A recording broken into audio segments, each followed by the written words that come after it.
नमस्कार दोस्तों, स्वागत है आपका नॉलेज एकेडमी 24 पर, जहां आपको मिलती है हर भर्ती की सबसे सटीक और तेज अपडेट। आज हम बात करने वाले हैं Bihar police driver constable PET result 2026 की। तो वीडियो को अंत तक जरूर देखें। ये शुरुआत सुनते ही ना एकदम से वो चिर परिचित सी यूट्यूब वाली ऊर्जा महसूस होने लगती है। बिल्कुल। सुनने में ये एक बहुत ही आम यूट्यूब अपडेट लगता है ना? मतलब किसी भी आम दिन ऐसी दर्जनों वीडियो इंटरनेट पर अपलोड होती हैं। हाँ, सही कह रहे हैं आप। हर दिन कुछ ना कुछ नया आता ही रहता है। वही तो। लेकिन आज हम जिस रिपोर्ट पर चर्चा कर रहे हैं, मेरा मतलब है उस 28 अप्रैल 2026 की तारीख की इस घोषणा के पीछे ना 15,000 से ज्यादा परिवारों की धड़कनें रुकी हुई थीं। बिल्कुल, 15,000 एक बहुत बड़ा नंबर है। हाँ, तो आज के हमारे इस गहन विश्लेषण का जो मुख्य आधार है, वो नॉलेज एकेडमी 24 की यही विस्तृत रिपोर्ट और उनके द्वारा जारी किए गए आंकड़े हैं। और देखिए, हमारा उद्देश्य आज सिर्फ इन नंबरों और तारीखों को पढ़ना नहीं है। हम अक्सर देखते हैं कि लोग बस पीडीएफ डाउनलोड करते हैं, अपना रोल नंबर खोजते हैं और बात खत्म। सही बात है। बस रिजल्ट देखा और आगे बढ़ गए। हाँ। लेकिन आज हम ये समझने की कोशिश करेंगे कि इन हजारों नंबरों के पीछे की असली कहानी क्या है। ये पूरी सरकारी मशीनरी काम कैसे करती है। और एक उम्मीदवार के नजरिए से इस पूरी यात्रा का जो मनोवैज्ञानिक और शारीरिक दबाव होता है वो कैसा होता है। मैं ये सोच रही थी कि ये बहुत ही सटीक नजरिया है। बिल्कुल। जब हम इस रिपोर्ट की शुरुआत में उस ब्रेकिंग न्यूज़ वाले पहलू को देखते हैं, जहां ये कहा गया है कि बड़ी खबर सामने आ चुकी है, रिजल्ट जारी हो चुका है, तो ये सिर्फ एक प्रशासनिक तारीख नहीं है। ये कुछ और भी है। हाँ, ये असल में हजारों उम्मीदवारों के लिए एक पूरी तरह से नए और मैं कहूँगी ज्यादा कठिन चरण का दरवाजा है। उनके लिए अब डीईटी यानी ड्राइविंग टेस्ट का रास्ता साफ हो गया है। एकदम से। एक तरह से देखा जाए तो ये उनके महीनों के इंतजार, जो अनिश्चितता थी और मैदान पर जो पसीना बहाया गया है, उसका पहला बड़ा इनाम है। तो चलिए इस पूरी भर्ती के विशाल स्वरूप और इसकी जड़ों तक पहुंचने की कोशिश करते हैं। हमारे पास जो स्रोत है, उसके शुरुआती आंकड़े ही अपने आप में एक पूरी कहानी बयां करते हैं। बिल्कुल करते हैं। अगर हम स्लाइड 2 पर नजर डालें, तो ये भर्ती ड्राइवर कांस्टेबल के पद के लिए है और इसमें कुल 4,361 पद शामिल हैं।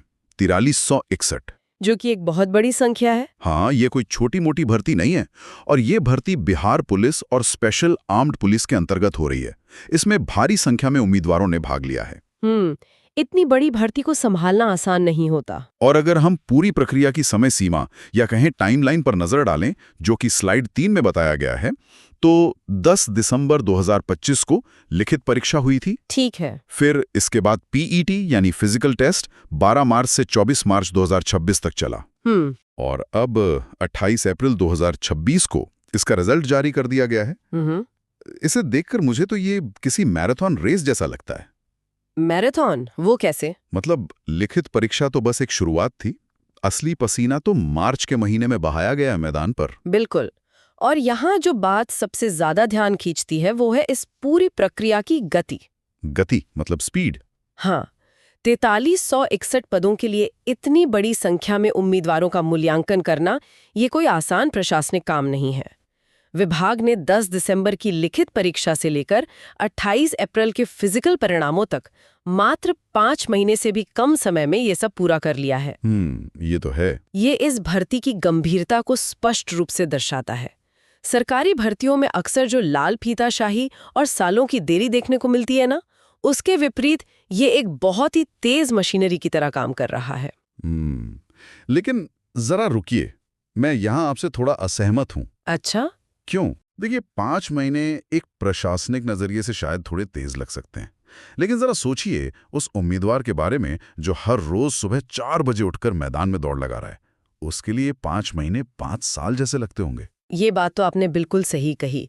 एक उम्मीदवार का नजरिया बहुत अलग होता है। वही तो, दिसंबर की कड़कड़ाती ठंड में परीक्षा देने के बाद मार्च तक इंतजार करना। क्या आपको नहीं लगता कि आज के इस आर्टिफिशियल इंटेलिजेंस और तेज तकनीक वाले युग में, जहां सब कुछ डिजिटल हो गया है, इस प्रक्रिया को और भी तेज किया जा सकता था? ये एक बहुत ही वाजिब सवाल है आपका। तकनीक ने चीजें आसान की हैं, इसमें कोई शक नहीं है। लेकिन हमें ये समझना होगा कि ये केवल कंप्यूटर पर एक बटन दबाने का काम नहीं है। जब 15,000 से ज्यादा उम्मीदवारों को फिजिकल टेस्ट के लिए बुलाया जाता है, तो उसके पीछे की रसद या कहें लॉजिस्टिक्स बहुत विशाल होती है। हाँ, ये तो है। व्यवस्था करना मुश्किल होता होगा। बिल्कुल। पूरे राज्य से उम्मीदवारों को एक जगह बुलाना, उनके लिए बड़े स्टेडियम या मैदान बुक करना, एम्बुलेंस और मेडिकल टीमों की व्यवस्था करना। बाप रे, ये तो काफी लंबी लिस्ट है। हाँ, और हर एक उम्मीदवार के लिए सुरक्षा बल तैनात करना, और सबसे बड़ी बात, पारदर्शी तरीके से उनके दौड़ने का समय दर्ज करना।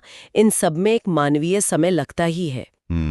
समझ गया। और ये सिर्फ तकनीक का नहीं, बल्कि सटीकता और निष्पक्षता सुनिश्चित करने का भी मामला है। ये बात तो है। व्यवस्था के नजरिए से देखें तो ये एक बहुत बड़ा आयोजन है। बिल्कुल। अब अगर हम भर्ती के अगले चरण की तरफ देखें तो एक बहुत बड़ा फिल्टर नजर आता है हमें।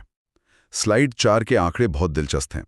पीईटी में कुल 15,516 उम्मीदवारों को बुलाया गया था। 15,000 से ज्यादा लोग। हाँ, ये संख्या दिखाती है कि 4361 पदों के लिए लिखित परीक्षा के बाद ही प्रतियोगिता का स्तर कितना ऊंचा था। लगभग 3.5 गुना से ज्यादा लोगों को शारीरिक परीक्षण के लिए छांटा गया। और इसी छटनी में ना मानव व्यवहार का एक बहुत दिलचस्प पहलू सामने आता है। रिपोर्ट आगे बताती है कि इन 15,000 से ज्यादा लोगों में से 14,624 उम्मीदवार शामिल हुए। अच्छा। जबकि 888 उम्मीदवार अनुपस्थित रहे, यानी वे आए ही नहीं। यही बात मुझे सबसे ज्यादा हैरान करती है। कैसे? मतलब इतनी मेहनत से रात रात भर जागकर लिखित परीक्षा पास करने के बाद भी लगभग 900 लोग फिजिकल देने ही नहीं आए। ऐसा क्यों होता है? क्या वे डर गए? या फिर ये सिर्फ एक बैकअप प्लान था? हाँ, वही। क्या लोग इसे इतना हल्के में लेते हैं? इसके कई कारण हो सकते हैं। मैं ये कहूंगी कि कुछ लोग वास्तव में सिर्फ अपनी क्षमता आजमाने के लिए लिखित परीक्षा देते हैं। अच्छा, बस चेक करने के लिए कि वो पास हो सकते हैं या नहीं? बिल्कुल, उनका पुलिस में जाने का कोई पक्का इरादा नहीं होता। कुछ अन्य लोग शायद इसी बीच किसी और सरकारी नौकरी जैसे रेलवे या एसएससी में चुन लिए गए होंगे। ये भी एक संभावना है। और एक बड़ा वर्ग उन लोगों का भी होता है जिन्हें दुर्भाग्य से अचानक कोई शारीरिक चोट लग जाती है या जो स्वास्थ्य कारणों से मैदान में नहीं उतर पाते। ये तो काफी दुखद स्थिति होती होगी। हाँ, बिल्कुल। लेकिन देखिए, जो असली जंग हुई है ना, वो तो मैदान पर उपस्थित हुए उन 14,624 उम्मीदवारों के बीच हुई है। एकदम सही कहा आपने। और यहाँ स्लाइड 5 में जो फेल होने वालों का विवरण है, वो इस चयन प्रक्रिया की कठोरता की असली तस्वीर पेश करता है। रिपोर्ट के आंकड़े बताते हैं कि 2307 उम्मीदवार सिर्फ रनिंग यानी दौड़ में फेल हो गए। 2300 लोग सिर्फ दौड़ में बाहर हो गए। हाँ, इसके अलावा 470 अन्य फिजिकल टेस्ट जैसे जंप या गोला फेंक में बाहर हुए। मैं यहाँ आपसे एक बुनियादी सवाल पूछना चाहता हूँ। जी, पूछे। जो व्यक्ति लिखित परीक्षा में इतने अच्छे अंक ला सकता है, जिसके पास इतनी मानसिक एकाग्रता है, वो दौड़ में इतनी बड़ी संख्या में क्यों बाहर हो जाता है? क्या किताबी ज्ञान और शारीरिक क्षमता में हमेशा 36 का आंकड़ा रहता है? इसे 36 का आंकड़ा कहना शायद पूरी तरह सही नहीं होगा, बल्कि ये शरीर विज्ञान और मनोविज्ञान का एक बहुत ही जटिल तालमेल है। वो कैसे? देखिए, डेस्क पर बैठकर पढ़ना और मार्च की चिलचिलाती धूप में पुलिस की दौड़ लगाना, इन दोनों में शरीर पूरी तरह अलग तरीके से काम करता है। ये तो है। कमरे में बैठकर पढ़ाई करना अलग बात है। बिल्कुल। लिखित परीक्षा के लिए जो छात्र महीनों तक कमरे में बंद होकर पढ़ते हैं, उनकी शारीरिक गतिविधि अक्सर शून्य हो जाती है। सारा दिन बस कुर्सी पर बैठे रहना। हाँ, फिर अचानक दिसंबर में परीक्षा पास करने के बाद उन्हें एहसास होता है कि मार्च में उन्हें पुलिस के कड़े मानकों पर दौड़ना है। शरीर इतनी जल्दी इस झटके को बर्दाश्त नहीं कर पाता। तो समय की कमी एक बड़ा कारण है। हाँ, और इसके अलावा एक बड़ा मनोवैज्ञानिक पहलू भी है। परीक्षा हॉल का दबाव एक शांत स्थिर दबाव होता है। बिल्कुल, वहां एकदम सन्नाटा होता है। लेकिन मैदान में जब सैकड़ों लोग एक साथ दौड़ रहे हों, दिल की धड़कन आसमान छू रही हो और आपके पैरों की मांसपेशियां जवाब दे रही हों, तब हार ना मानने की जो मानसिक दृढ़ता चाहिए, वो किताबों से नहीं आती। बहुत ही सटीक विश्लेषण है ये। वो मैदान असल में शरीर से ज्यादा आपके धैर्य की परीक्षा ले रहा होता है। बिल्कुल। और इसी धैर्य और अनुशासन की बात करते हुए स्लाइड 5 में एक आंकड़ा ऐसा है जिसने मेरा ध्यान सबसे ज्यादा खींचा। कौन सा आंकड़ा? इन हजारों की भीड़ में से सिर्फ 4 उम्मीदवारों को कदाचार यानी मिसकंडक्ट के कारण बाहर कर दिया गया।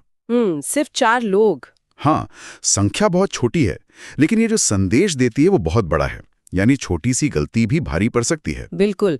पुलिस बल में अनुशासन को लेकर कोई समझौता नहीं किया जा सकता। स्रोत की वो चेतावनी बिल्कुल स्पष्ट है। पुलिस विभाग में विशेषकर एक ड्राइवर के लिए अनुशासन सिर्फ एक नियम नहीं है, यह एक जीवन रक्षक प्रणाली है। लेकिन क्या ये थोड़ा ज्यादा सख्त नहीं है? आपको ऐसा क्यों लगता है? मेरा मतलब है, अगर किसी ने दौड़ पूरी कर ली है, सारे टेस्ट पास कर लिए हैं और बस जोश में आकर या किसी गलतफहमी में उससे कोई छोटी सी अनुशासनहीनता हो जाती है, तो क्या उसे सीधा बाहर कर देना न्याय संगत है? क्या एक चेतावनी देकर काम नहीं चलाया जा सकता था? देखिए, बाहर से देखने पर यह सख्त जरूर लग सकता है, लेकिन जरा इस तंत्र के भीतर से सोचिए। ठीक है। एक पुलिस ड्राइवर के हाथ में सिर्फ एक गाड़ी का स्टीयरिंग नहीं होता, उसके हाथ में उस गाड़ी में बैठे पूरे पुलिस दस्ते की जान होती है। ये तो बहुत बड़ी जिम्मेदारी है। बिल्कुल। अगर एक उम्मीदवार मैदान पर पर्यवेक्षक के निर्देशों का पालन नहीं कर सकता या तनाव में अपना आपा खो देता है, तो कल को किसी दंगे की स्थिति में या किसी बड़े अपराधी का पीछा करते समय वो आदेशों का पालन कैसे करेगा? ये नजरिया तो मैंने सोचा ही नहीं था। वहां तो कोई चेतावनी का विकल्प नहीं होता ना। वहां एक छोटी सी गलती का मतलब है सीधे तौर पर लोगों की जान जाना। इसीलिए इस स्तर पर अनुशासनहीनता की छटनी सबसे ज्यादा क्रूर लगती है, लेकिन वो सबसे ज्यादा जरूरी होती है। ये बात सोचने पर मजबूर कर देती है कि हम खाकी वर्दी से कितनी उम्मीदें लगाते हैं। बिल्कुल। खैर, अब इस छटनी के दौर से जो लोग बचकर निकले हैं उनकी बात करते हैं। स्लाइड 6 में सबसे जरूरी बात बताई गई है। जी। बड़ी राहत की बात है कि कुल 11,847 उम्मीदवार इस पीईटी में सफल हुए हैं। जो कारवां 15,516 से शुरू हुआ था, वो अब 11,847 पर आ गया है। एक बड़ा पड़ाव पार कर लिया इन लोगों ने। हाँ, और यही उम्मीदवार अब अगले चरण यानी डीईटी के लिए जाएंगे। यानी अब असली मुकाबला शुरू होने वाला है। इन सफल उम्मीदवारों के लिए ये आराम करने का समय बिल्कुल नहीं है। सही कह रहे हैं आप। और वो चुनौती है डीईटी यानी ड्राइविंग एफिशिएंसी टेस्ट। स्लाइड 8 में भी चयन प्रक्रिया का पूरा क्रम कुछ इस तरह बताया गया है। सबसे पहले लिखित परीक्षा, फिर पीईटी, उसके बाद ये डीईटी और अंत में फाइनल मेरिट लिस्ट जारी की जाएगी। ये डीईटी इस पूरी श्रृंखला की सबसे महत्वपूर्ण और निर्णायक कड़ी है। इसमें आपके ड्राइविंग स्किल को पूरी तरह जांचा जाएगा। ये चरण फाइनल सिलेक्शन के लिए सबसे ज्यादा महत्वपूर्ण होता है। इसे समझने के लिए मैं एक उदाहरण देना चाहूंगा। हाँ, बताइए। ये डीईटी ना कोई ऐसा टेस्ट नहीं है जहां आप बस गाड़ी को एक खाली मैदान में आगे पीछे कर दें। हाँ, जैसा कि हम आमतौर पे सिविलियन ड्राइविंग लाइसेंस बनवाने के लिए करते हैं। बिल्कुल। ये तो ऐसा है जैसे आप एक बहुत तेज रफ्तार वाले रोलर कोस्टर पर बैठे हैं, आपके शरीर में एड्रेनलिन दौड़ रहा है और उस बीच आपको सुई में धागा डालना है। अरे वाह, ये एनालॉजी बहुत दिलचस्प है ना? यहाँ आपकी शारीरिक ताकत और मानसिक एकाग्रता दोनों की एक साथ परीक्षा हो रही है। अब तक की सारी पढ़ाई, दौड़, सब कुछ इस एक टेस्ट पर टिका है। आपका यह उदाहरण बहुत ही सटीक है। पुलिस ड्राइविंग और सामान्य ड्राइविंग में जमीन आसमान का फर्क होता है। बिल्कुल होता है। जरा सोचिए, हमारे पास जो 11,847 लोग बचे हैं, वे शारीरिक रूप से एकदम फिट हैं और लिखित परीक्षा पास करके आए हैं। अब ये सभी लोग एक तकनीकी कौशल में एक दूसरे को पछाड़ने की कोशिश करेंगे। जब पुलिस की गाड़ी सड़क पर उतरती है तो स्थितियां कभी सामान्य नहीं होती। हाँ, कुछ ना कुछ तनाव तो रहता ही है। कभी वीआईपी मूवमेंट होता है जहां आपको एक तय गति और दूरी बनाए रखनी होती है। कभी संकरी गलियों में भारी भीड़ के बीच से गाड़ी निकालनी होती है। और कभी आपातकालीन स्थिति में तेज रफ्तार पर पूरी सुरक्षा के साथ गंतव्य तक पहुंचना होता है। दबाव में इंसान की देखने की क्षमता अक्सर सिकुड़ जाती है। अच्छा। हाँ, जिसे हम टनल विजन कहते हैं। लेकिन एक पुलिस ड्राइवर को उस दबाव में भी चारों तरफ नजर रखनी होती है। इसी पलक झपकते ही निर्णय लेने की क्षमता की जांच इस डीईटी में की जाएगी। और इसीलिए स्रोत सामग्री में इस बात पर इतना जोर दिया गया है कि इसमें कोई भी गलती भारी पड़ सकती है। तो अब सवाल ये उठता है कि इन उम्मीदवारों की रणनीति क्या होनी चाहिए। रिपोर्ट की स्लाइड 9 में जो सलाह दी गई है उसे अगर हम समझें तो 3 मुख्य बातें निकल कर आती हैं। अगर आपका सिलेक्शन पीईटी में हो चुका है तो अभी से ड्राइविंग प्रैक्टिस शुरू कर दीजिए। अपने सभी डॉक्यूमेंट्स तैयार रखें और ऑफिशियल वेबसाइट पर नजर बनाए रखें। बिल्कुल। इन तीनों बातों में से पहली और तीसरी बात तो लोग आसानी से समझ जाते हैं। हाँ, प्रैक्टिस और वेबसाइट चेक करना। लेकिन दूसरी बात यानी दस्तावेजों को तैयार रखना अक्सर सबसे ज्यादा अनदेखी का शिकार होती है। सच कहूं तो मुझे ये व्यवस्था की एक बहुत बड़ी विडंबना लगती है। विडंबना?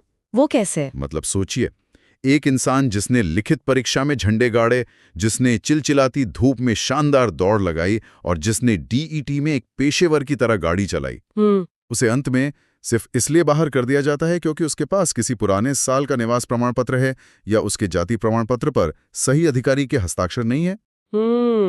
क्या ये हमारी व्यवस्था की नाकामी नहीं है कि हम हुनर और पसीने से ज्यादा कागज के एक टुकड़े को महत्व देते हैं? मैं आपकी इस हताशा को पूरी तरह समझ सकती हूँ। एक व्यक्ति के नजरिए से ये बहुत ही दुखद और अनुचित लगता है। बिल्कुल लगता है। लेकिन अगर आप इसे पूरी प्रशासनिक व्यवस्था के नजरिए से देखें तो इसके पीछे एक बहुत बड़ा कारण है। सरकारी तंत्र जवाबदेही या अकाउंटेबिलिटी पर चलता है। जब पुलिस विभाग किसी को अपने बल में शामिल करता है तो उसे कानूनी रूप से सुरक्षित होना पड़ता है। अच्छा, कानूनी रूप से? हाँ, अगर कोई व्यक्ति गलत जाति प्रमाण पत्र या गलत शैक्षणिक दस्तावेज के आधार पर पुलिस में भर्ती हो जाए तो वो पूरे विभाग के लिए एक बहुत बड़ा कानूनी खतरा बन जाता है। ये बात तो है। कल को अगर उसकी पृष्ठभूमि को लेकर कोई अदालत में चला जाए तो पूरी भर्ती प्रक्रिया पर सवाल उठ सकते हैं। इसलिए एक छोटी सी कागजी कमी भी उस उम्मीदवार को अयोग्य बना देती है। दस्तावेज सिर्फ कागज नहीं है, वे उस उम्मीदवार की कानूनी पहचान की मुहर है। तो एक कड़वी सच्चाई है। तो इसका सीधा सा मतलब ये है कि अब इन 11,000 से ज्यादा उम्मीदवारों के लिए गलती की कोई गुंजाइश नहीं है। बिल्कुल नहीं। चाहे वो स्टीयरिंग व्हील पर होने वाली गलती हो या उस फाइल में होने वाली गलती जिसमें उनके सारे प्रमाण पत्र रखे हैं। और साथ ही आधिकारिक वेबसाइट पर नजर बनाए रखना भी उतना ही जरूरी है, क्योंकि सरकारी प्रक्रियाओं में कब कौन सा नया नियम आ जाए कहा नहीं जा सकता। बिल्कुल। ये पूरी यात्रा हमें सिखाती है कि सरकारी नौकरी पाना केवल एक परीक्षा पास करने का नाम नहीं है। ये एक सतत प्रक्रिया है जहां आपको हर मोर्चे पर चौकन्ना रहना पड़ता है। ज्ञान, शारीरिक क्षमता, तकनीकी कौशल और प्रशासनिक जागरूकता, इन सब का सही संतुलन ही अंतिम सफलता तय करता है। वाकई। तो आज के इस गहन विश्लेषण को समेटने का समय आ गया है। जो लोग इस भर्ती प्रक्रिया का हिस्सा हैं, उनके लिए ये चर्चा शायद एक आईने की तरह काम करे। बिल्कुल। और जैसा कि हमारे मुख्य स्रोत नॉलेज एकेडमी 24 की स्लाइड 10 में अंत में अपील की गई है, अगर आपको ये जानकारी पसंद आई हो तो वीडियो को लाइक करें, शेयर करें और चैनल को सब्सक्राइब जरूर करें, ताकि आपको हर भर्ती की सही और सबसे तेज जानकारी मिलती रहे।